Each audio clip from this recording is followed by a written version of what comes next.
Unveiling, revealing what's hidden in plain sight.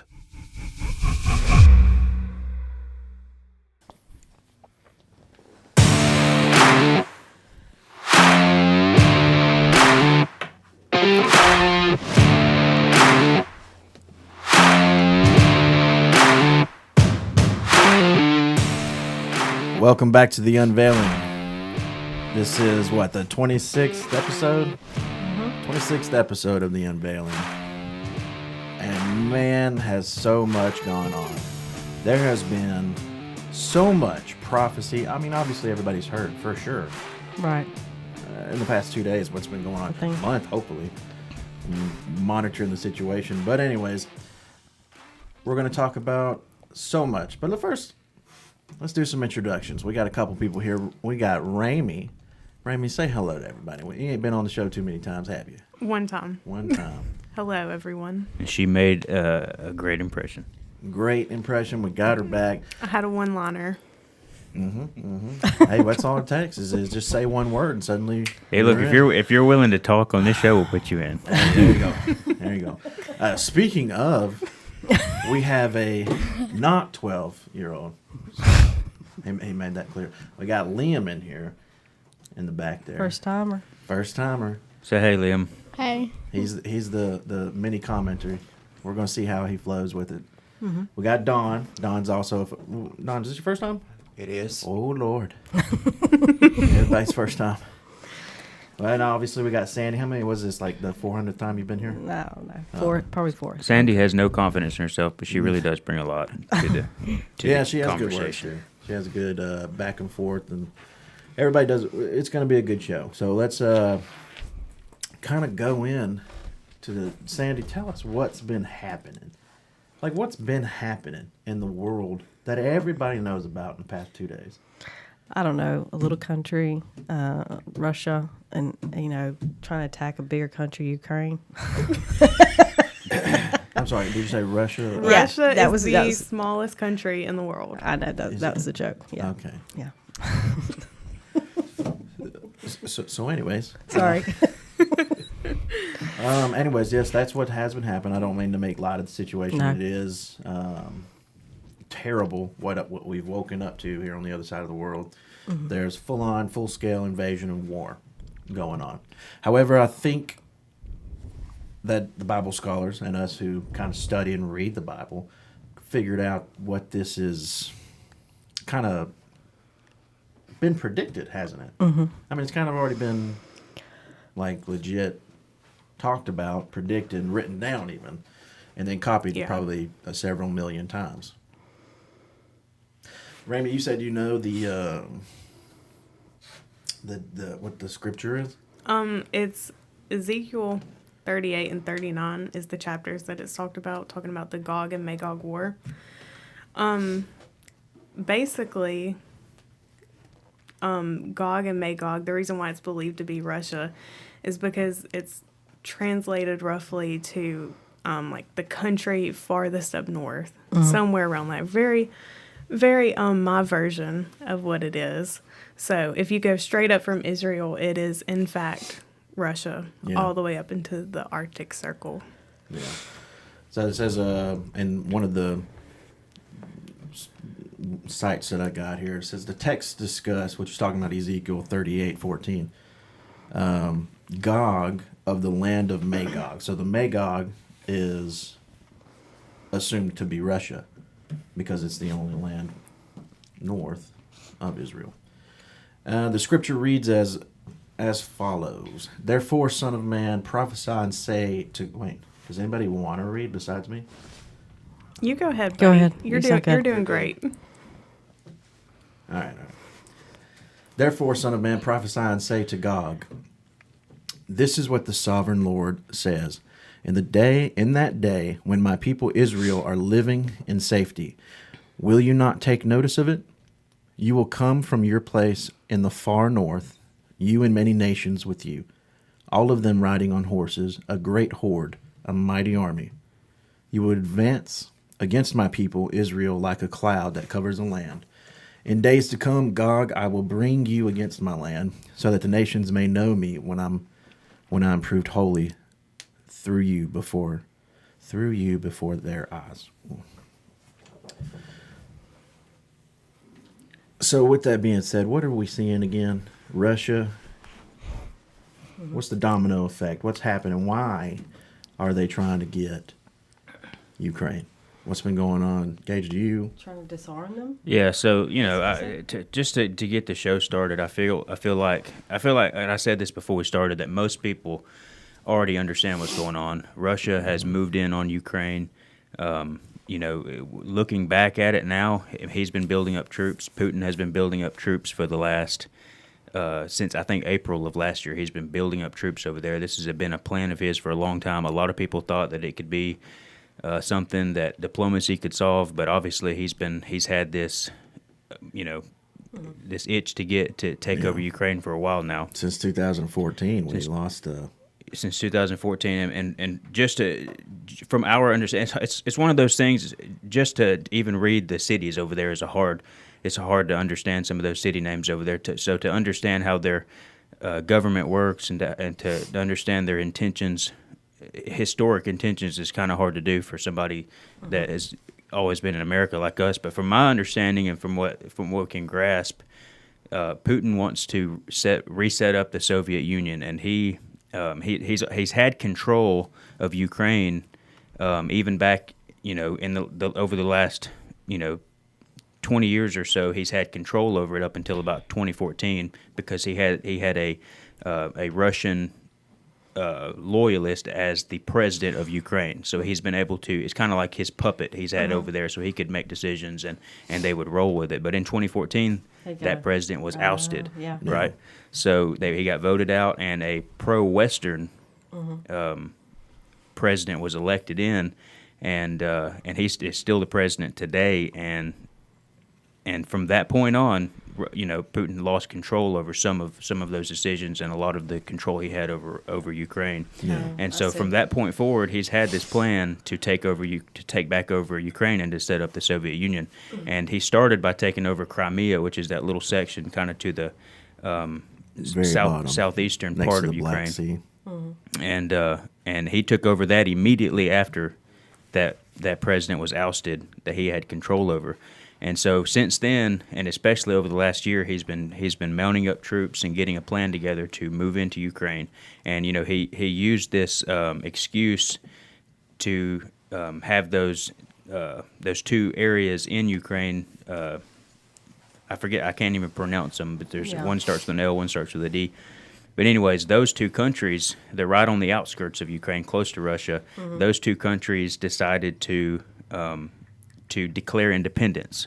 And this was all a part of Putin's scheme. They declared independence, and the very next day, or maybe even the day, Putin came out and said that he recognized those countries as being independent and that he was going to, set forth military action to come in and to help them establish that independence. And that's his excuse to come in and invade Ukraine. And obviously, he didn't just stick to those two regions. He's been setting off bombs and moving in across the whole country, and now even right now as we speak is moving in on Kyiv, which is the capital of Ukraine and where the president and a lot of his cabinet members are currently still at. Yeah. And many people feel like Kyiv is going to fall tonight, probably at some point or over the weekend, to Russian control, which at that point the whole country has fallen. Once the capital falls and he has control over the current president and the current administration, he can do what he wants to.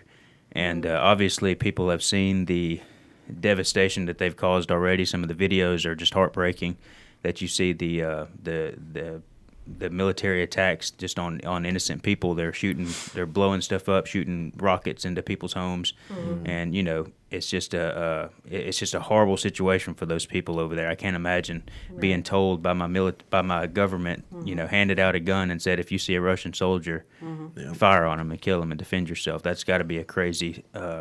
I would do it. If you had been in that situation, I would fight. But that's just, you got to imagine that's world changing. Yeah, it's crazy. So the question, and like I said, we don't have to go too deep into the why of it, because people's seen what happened all week. It's going on, but my question is, what do you guys think is happening next? What is to me? I've been the conversations I've been having this week is just to me it's crazy. I mean, it just proves how true the Bible is, because we know we're in the last days. We've been preaching and teaching that for the last 10 years or so, and so much more over the last couple of years. And that everything that the Bible says would happen is happening. And we all know and have talked about this Ezekiel 38 and 39 war, the war of Gog of Magog, and these three nations, the three major nations being Russia, Turkey, and modern-day Iran. Those three countries are the countries that form an alliance in the end times and come against Israel in the last days, in that last war. And to me, it's just it's heartbreaking to see what's happening, but it's also fascinating to see one of these players, one of these key players, and in fact the one that's probably going to lead the whole thing, Right. starting to make news headlines and stir things up in that region of the world. And to me, it just goes to show how right the Bible is, and that these things are happening, and so we need to be ready because he's coming soon. But my first thought is, well, what's next? Because sadly, most people feel like Kyiv and the Ukraine is going to fall to Putin. They've put up a good fight, and they're still fighting, and I hope that they'll continue to defend themselves, and they don't lose too many civilians. But most people agree, sadly, that they're gonna have their way with Ukraine, and they're gonna take control. So what's next? Are they gonna move to those Baltic states and nations that are bordering it, which many of those are a part of NATO? And if Putin moves in on one of these NATO allied countries, then the United States, supposedly the largest superpower in the world, is obligated to move in and protect those countries. So this is the brink of World War III, and that's not an exaggeration. Right. Not I mean, at all. Putin's a madman. He's done what everybody was scared of that he was going to do. He's doing it right now, and so it's not an overestimation to think that he's going to move in on one of these countries. Well, yeah, if he does it to one, he's going to do it to two, and he's going to go further from there until he's controlling it, what he wants to control. If he's brave enough to start a war as a nation, as big as he already is, I mean, it's insane. We're literally seeing what Hitler did in Right. to start World War That's II. what I'm saying. It's a parallel. It's Right. it's the exact same formation. It's the exact same situation and the words that are being said. I mean, we're literally. You say what's happening next. What's next is they're going to write down in the history books that this was the start of World War III. And he said earlier he wants to recreate the USSR. He wants to build his own Soviet Union. It's insane, and what's crazy about it is NATO, which is an existing organization. There are treaties. There are treaty holders, and they're what they're meant to do. Let me just give you the exact what NATO is and does, and like the actual meaning of NATO. And while you're pulling that up, I thought it was interesting the way that if you did get a chance to hear the president's speech yesterday, his decisions on choosing to sanction Putin versus having boots on the ground, our own boots on the ground, moving in. I thought it was interesting that he would. He decided just to sanction him, using diplomacy and economical sanctions to punish him. And I wrestled with myself on my opinion of that, whether I felt like, whether these actions deserved, us as America, as the strongest superpower in the world, to go in and defend these innocent people, because that's the thing. Russia did this unprovoked. The Ukraine people, I mean, they did nothing but live. All their crime and their sin against Russia is the fact that they believe in the ideals of the West and the Western mentality and democracy, and they want to be free people. And Putin, he hates that. He doesn't want any part of that. He doesn't want Ukraine becoming a member of NATO, and he doesn't want NATO to have nuclear weapons. He doesn't want any of this stuff that would threaten. That would threaten whatever it is Putin got going on over there. Right. And so I thought it was interesting, and my point was,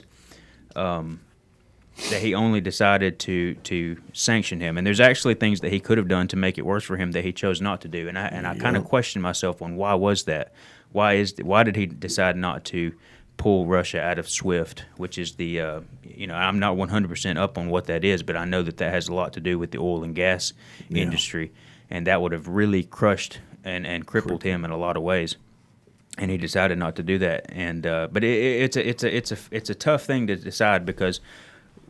It's not really tough because NATO is. What I'm saying, what's tough for me, what I wrestled with was thinking, well, should we have sent troops to protect these innocent people? But at the same time, they're not a member of NATO. We have no obligation to these people. And are we willing to put our soldiers on the line to protect these people? Because ultimately, if we was to do that, we would lose lives. We would lose soldier lives. So as a president, I wouldn't want to be in his position. I'm not sympathizing with Biden whatsoever. He's a moron, and he's the one that brought all this on to begin with and emboldened Putin. We all know that. But just as that decision, to make that decision, I feel like is a hard one to make. Okay, so yeah, NATO itself is a North Atlantic Treaty Organization, and that's where he says, is it our duty to protect them when they joined NATO, because they did join NATO. I believe it was 12 June 2020. Ukraine joined NATO's Enhanced Opportunity Protection Program.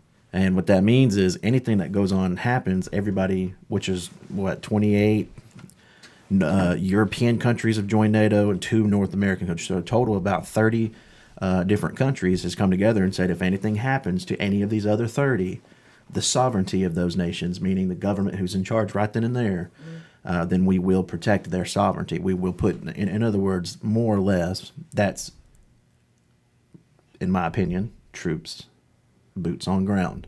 Protect, protect, protect. And then, obviously, with how close that was in years that they joined, they predicted this was going to happen. So even 2 years ago, they may have felt some squeeze from Russia.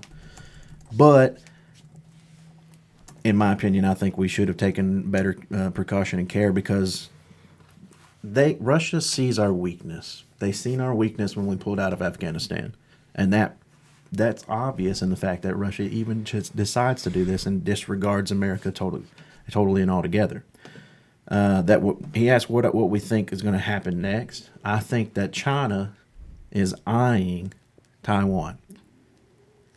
And it's observing what America does, because as a powerhouse of the world, as a government who nearly helped run the world as is, involved in every major war, has our hands in nearly every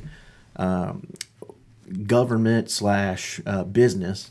We have our hands everywhere.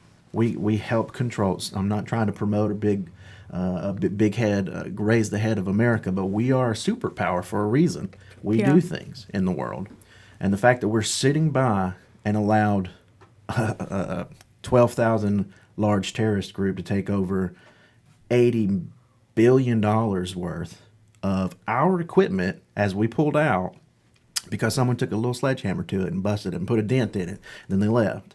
We left troops. We left colleagues. We left soldiers. We left equipment in that Afghanistan pullout. And that revealed to Putin how weak our administration is, and that moved his motivation up, and he took on Ukraine. Mm-hmm. But the consequences of this, our actions was him, but the consequences of us sanctioning him and not doing something about these people who are begging, literally crying out for salvation and hope, please, America, do something. Please, NATO, do something. You were going to say, who is NATO? You were going to tell the people. Well, I did. The Transatlantic Treaty Organization, comprised of 30 countries. Anyways, in my opinion, China is going to observe how we act to this, and if they're just going to put a slap on the wrist and put a couple tariffs on our part, then I think that China is going to go for Taiwan. China and Russia are going to take over everything from the automobile industry to major computer production. And next thing we're going to see is a slow takeover from them. Because from that point, that strengthens, China doing that strengthens the treaty, so to speak, the camaraderie Alliance. that's the word, alliance of Iran, Russia, Turkey, and China all come together. We've seen those three making a treaty never before seen, which was a part of prophecy. It was a part of it. Remember that a couple of episodes back. But so basically, Iran's going to further their nuclear program, in my opinion. They're going to further their nuclear program, and Iran's finally going to get crazy enough to drop a bomb on Israel. That's my opinion. Don't know. I mean, I can see China coming, getting Taiwan, getting a hold of the computers, everything from automobile production, and so on and so forth, rockets, everything that Russia's getting their little tariffs for. I think that's how it's going to play together. I can't tell you how long it's going to happen, but I think that may be a realistic, futuristic event that could transpire. And it is talked about in the Bible. We just read it, the Gog and Magog war. That may be how it spirals and starts. Any opinions, or think I'm too crazy and far-fetched out there? No, I kind of agree with that. But back to what Gage was saying, like the internal fight that you have with yourself, like is Biden doing the right thing by not sending, boots on the ground? But I believe it was not long ago that Putin gave out his little televised speech or whatever, where he said that any act of aggression from any other country would result in nuclear warfare. Like he has, like almost 6,000 nuclear warheads that he has. And like in comparison of that, like the UK has like 300. Yeah, I was gonna say that I thought I heard somebody tell me, I think it was Brett, he said that Putin said that if anybody got in his way, I'm gonna blow you up with my nukes. Basically. So Gage talked about SWIFT. My understanding of that is that it's like a global banking network. But back in 2012, I think it was 2012. It might have been like 2014 or somewhere in there. But we kicked Iran out of that. But basically, Russia controls a whole lot of our oil and gas, not only ours, but like Europe's and all that. So if we were to just jump the gun and straight up kick them out of this, not only are we like messing them up, which was what we would want the result from that to be, but we would mess ourselves up because our gas is going to skyrocket even more than it already has. Like in the past week, it's went up 30 cents per gallon. Oh, yeah. And Europe and the UK rely on Russia for 40% of their gas. So if we were to just go ahead and kick them out of SWIFT, it would go ahead and send the nukes, because sanctioning them, I believe, is the best thing that we could do right now, because I believe we're sanctioning our imports and exports from them and like our technology information that we're sharing with them. So, I mean, even though we are in a tough spot and we're just kind of standing by while all these people are, innocently dying, what more could we do? Right. Because we're potentially keeping the rest of the world from nukes away. Yeah, well, while we're saying what now, we should have been saying what can we do to prevent this from happening further. That's where the mess up in the administration, in my opinion, happened. But we can't change the Bible. It's meant to happen. Yeah, all this is part of the plan. And Pastor Kelley even brought up a point the other day when we was talking about this, and she reminded us that the 2030 Sustainable Development Goals had always said that they want us to diminish our uses of natural of oil and petroleum and things like that cause climate change. And so there's always that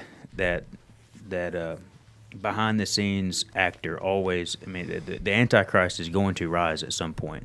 And he's pulling strings already. I know he is. He's already in the picture. So, while on the surface this looks like something that's been, just happened out of nowhere, there's always a plan. They're working towards something. This is all a part of that end time plan that will have to unfold regardless of what we do. Yeah. And I wanted to bring up another point too. While she was talking about it, and I've watched all kinds of stuff. I've been following this stuff since it's happened. I think they moved in Wednesday or something. a lot of people have asked the question, where does the Ukraine fall in the Bible? You know, where is the Ukraine talked about in the Bible? Is this war talked about in the Bible? And I've heard the answer to that being that most of the time the wars talked about in the Bible is not in relation to from country to country, but in relation to whatever country and Israel. So if Israel is involved, that's where the Bible is going to talk about these wars. And like we said, that this is just the start of Russia moving in to take its place in the end time prophecy and moving in on Israel eventually. But an interesting tweet that we saw, and y'all may have even heard it at this point, but this was from the Russian mission UN sent out this tweet. I believe it was yesterday. It was February 23rd, so 2 days ago. And it said, "We're concerned over Tel Aviv's announced plans for expanding settlement activity in the occupied Golan Heights, which contradicts the provisions of the 1949 Geneva Convention. Russia doesn't recognize Israel's sovereignty over the Golan Heights that are a part of Syria." So, for one, interesting timing that Russia decides to put this out right now. But there's a couple of things that's interesting about this tweet. For one, the Golan Heights belonged to Israel 2,000 years ago, and they still belong to Israel now. It's always been a part of that. It's supposed to be always a part of Israel. And Israel has had last year, I believe it was, told the world that they were announced plans to expand in that area, build houses, build businesses, expand their territory, and grow that part of the world. And so I thought it was an interesting one, the timing of this right now, just in the middle of all of this stuff that's going on with Ukraine, they decide to, take a jab at Israel. And also another thing that I thought was interesting is they said, "We're concerned over Tel Aviv's announced plans," which is supposed to represent the government of Israel, okay? They don't believe that Jerusalem is the capital of Israel, so they say that it's just another secret jab that they took by saying Tel Aviv's announced plans instead of Jerusalem's announced plans. So, a lot of these countries that have no respect and that hate Israel will not recognize Jerusalem as the capital of Israel, like we did in 2017 when Trump did it. And I thought that was an interesting timing. So my point is, overall, this is the stepping stone to get the Israel and Russia Ball rolling? Yes, to get that ball rolling, Sandy. Take it over. Golly, that is weird. That is crazy that they would put that tweet out literally the day before they take over and start World War III. So obviously that's their next and probably end goal. Hey, read this message by Jamie Saxon, because I think this is an interesting point too. Jamie Saxon says, Isaiah 17 is approaching fast. It seems clear as to how this is. I don't know which one to read now. It's going to play out. Iran is storing all their bombs in Damascus, eventually leaving Israel no other option than going on defensive and destroying them. Isaiah 17 fulfilled. Bring on Russia, Iran, Turkey, and others to attack Israel by ground in the hills of the Holy Land. God literally brings them in with Isaiah 17. That's just my take on it. Seems legit. Yeah, so Isaiah 17 is a prophecy that most people agree, or most scholars out there say has not been fulfilled yet, which is the destruction of Damascus. And so whenever you start hearing about Syria, Damascus, and and all while this is happening, especially over the last few weeks, Israel's been setting off, has been doing airstrikes in Syria. Yeah. And so a lot of people look to Damascus because in Isaiah 17 it literally says that it will cease to be a city; it will be destroyed one day. And so I agree with what Jamie's saying on this. We need to pay attention to Damascus too, because as soon as that happens, then you can look for the rest of it. Wow. To play out. Yeah. Well, despite going over everything going on, in the obvious issue with Russia, I did find a little article. February 3rd, 2020. This is before the tariffs, before the war, and everything. That was just a couple months ago, talking about how food prices have already gone up by 6-7%, and they've been the highest level since 2011. Now, with that being said, it's going to get worse. Yeah, eventually bread. It's Yeah. going to be a day's wages, right? Say that one more time, Sandy. Go ahead. Isn't bread eventually going to be a day's wages? I wonder what says that. I've heard that somewhere. What is it? The Bible. That's right. So it did predict, obviously, that's why I'm saying it. Food is going to be expensive. Honestly, I'm going to be honest with you. Food's already expensive. It 60% is. of I my agree. paycheck is going towards food, and I just discovered that. I was budgeting the other day, and I was like, where's all my money going? Food. It's already expensive, and if it's taking up 60%, I mean, killing me. No, but in reality, we actually do have to prep for that. I was telling Gage we might want to consider throwing on a couple of jabs towards protection and food. What are the preppers' terms for these? Sustainability. That's it. You're going to want to look into sustainability, regrowing, not annuals, but what are those? What's the plant term? Perennials. Perennials. I knew somebody here would know it. Growing stuff. You know what I'm saying? Getting into the people have already started. There's been a serious increase in a lot of YouTube videos being watched about it. Oh. Definitely, I am a part of that, so that's pretty cool. But anyways, you might want to seriously consider that as an option for you and your family. You can pull up the drought map. I call it the drought monitor. It is a Google drought. Drought monitor, and you'll actually find that even right this second, it updates almost every day. Date valid the 22nd, so it's 3 days ago. Half of America is in a, see, they got a little scale here, D3, partial scattered D3, which is an extreme drought. And most of America is peppered with a D2, which is a severe drought. Even Alabama, southern Alabama, ironically enough, because it's like got the beach and it's got waters. But it's actually in a abnormal drought right now, and in a moderate drought. So Alabama's not necessarily being affected. Only like 15 are Mostly the West. kind of being affected. But the point is, if water's going to be hard to find, prepare. I'm not saying freak out. Go get your milk and bread now, because that's going to spoil over time. What you need to do is think smart and get a goat. Anyways, bottles of water, things could get hard. You never know. It's good to be prepared, though. I can tell you that for sure. I've been reading like a 300-page book on getting goats. I want to get them so bad. Really? Raise 'em. Yeah. Yeah. Goats are just, I don't know if I'd want a goat. I'm going to be honest with you. Gage, can you do me a solid? I'm just going to throw it out there. Pull up the picture for NATO, like their little insignia. I'm just going to throw it out there with what I found about 10 seconds ago. I guess it's been more 10 minutes before we started.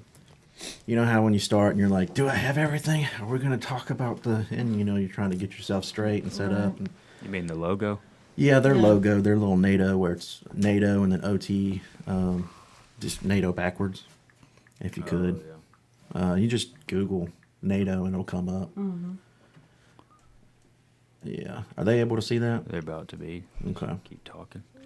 All right. So one thing I Googled, why in the world would NATO be spelled OTAN? It's cool. It's appealing, a word being front and back like that. But it just stood out to me, and I was like, what in the world? So you got this NATO OTAN in a star, and I don't know if you guys have listened and heard our pastor, Pastor Kelley. She is a big, a lot about Dan. Yeah. The just so much. There's just too much Odin. to even really go over. But if you say that word NATO, and then the reverse of that is OTAN. And I was wondering, why in the world would they emphasize that? So I Googled it and I said, what does OTAN, OTAN, stand for? And it kind of sounds like Odin. Yeah, that's I'm what I was just saying, thinking. OTAN. It's OTAN. So OTAN, it says, what does OTAN stand for? Meaning of alternative names, yada, and it explained it. It said OTAN is not just NATO backwards. It is actually the French name. Oh. The French name for the Okay. organization. Okay? You following what I'm saying? Yeah. Anybody picking up what I'm putting down? Yeah. I was Yeah. going to say that. Okay. in the comment section, if you're picking up what I'm trying to put down and you've been listening for more than 5 seconds or a day, maybe throw a comment out there. Let us know you understand. If not, hey, ask around. Somebody in this page will surely tell you about it. That's interesting. Let's see if I can actually find it. Here it is. The actual words OTAN is French. Excuse my French. Organization, do, trait, which is the special accent on the E, de l'Atlantic, Nord. So the last word is Nord. Is anybody picking up on what I'm saying with this conglomeration of words? Explain it. It's I'm not the expert on. I've heard it. You hear it all the time from Kelley, but trying to regurgitate what she Right. says is difficult. Yes. But we all know that the 12 tribes of Israel, one of them specifically is Dan, and they're. The fallen. I'm not even going to try to go into it. Hopefully, we can Yeah. save that for maybe a next week kind of thing because we're running.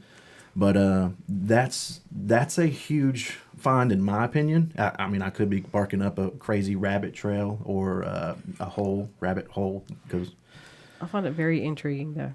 But it's NATO, but it's also OTAN.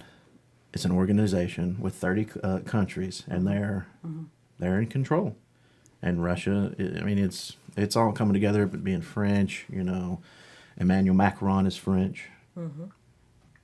I mean, there could be a link there. I don't know. All I know is we caught the UN saying that he has the money to save us. Nobody has as much power as he, and they were speaking to several countries in that one interview at the UN. But anyways, has anybody got anything else that's pressing that they've been thinking about or want to talk about? I would just say, kind of to wrap things up. I know, not to beat a dead horse with this Russian stuff. Everybody's been paying attention to it, but let's not. The Bible always says to view all of this stuff in the lens of through Israel. So let's keep our eyes on Israel. So pay attention to that and that aspect to it, and study, read Ezekiel 38 and 39. Don't just take our words for it or anybody's word for it. Pay attention to what the Scripture says. Learn what's supposed to happen. What the Bible says these nations are going to do, and just remember to keep praying for these people in Ukraine. I mean that on a human level, it's horrible what's happening to them. Yeah, it's genocide. It's takeover. Nobody wants to wake up one day and have to worry about gunfire. Yeah. Nobody wants their government to go up and say, "Hey, we're not in a good place. Here's a gun. Here's some ammo. If you see a Russian, shoot." And then they also have to go on ahead a step further and say that we're on our own. The NATO countries in which we have allied ourselves, our allies, are people who said that they would protect us. Well, that's not necessarily true because Yeah. they never did join NATO. No. Well, it said right here. I mean, they wanted to, and it's been talked about, but they have They never haven't done it. actually formally joined Really? NATO. Okay, this Yeah. is new. The Ukraine has this not. So they petitioned back in 2020? I mean, that's the list. The current 2020 was the last was Macedonia. Okay. Yeah. Well, that sucks. They got here too late. Dang. But anyways, it's a terrible thing. It really is. Yeah. I'll say this in Russia's defense, it's not all of Russia. Like the way that their government's set up, it's not like ours. Like the people don't really have a choice. Like their government rules everything, and there have been riots and protests in their streets of like thousands and thousands of their citizens protesting what's happening with Ukraine. There's been just thousands of them be arrested in Russia for protesting. Yeah. I didn't know. I was actually thinking that. I was like, how can people go across in that country and think that, that they're doing the right thing? Yeah, I thought that too. I was like, those Russians are evil, but I'll give them that much. They're trying. They're doing their best. Those Magogs, Magogians. What would the? Anyways. All right. Well, that's the show. I think we're gonna wrap it up. That was a good rendition. I'm hoping. I don't know. You think that we'll be back on next week? I mean, it's gonna be the same crew probably. Hopefully, we'll find more content. Yeah. to discuss. I'm sure something else crazy is going to happen. The this war week. might start by then. Yeah, I mean, we might have to Yeah. go and join it. Hey, and I just wanted to point out, or I just wanted to say, if anything that y'all see, like, come back to this post. Anybody that's watching, that any news articles that you see that pertain to this stuff, post them in the comment section. Let this be a place where we can come through and look at this stuff. Post them to our page. Send them to us. Anything that you see that we haven't talked about that may pertain to the biblical prophecy side of it, show us so we can talk about it. If you have any questions about it, let us know in the comments. I think that's important for us all to talk about it. You know. Alrighty, that's it. That was the 26th rendition of the Unveiling. We have thank you very much from Ramey. Sandy. I was going to decide whether or not to go backwards and go. Did Don even talk? Don, you didn't say a single thing. Say, I'm being me. say I was just saying, Don didn't even say anything. Don was just like. Appreciate that. Anyways, hey, back there. Good job. Liam Good had job, plenty to Liam. say. Yeah, he did. Don, he said more than Don. I'm trying to make up next week. I probably could have said more, but I didn't want to interrupt y'all. You can interrupt More to here. say. That's always good perfectly news. fine. All right, guys, welcome. Or excuse me, I'm always used to the intro. Y'all guys have a good week, and we're going to be back probably next Friday, and I'm sure more will have happened since then.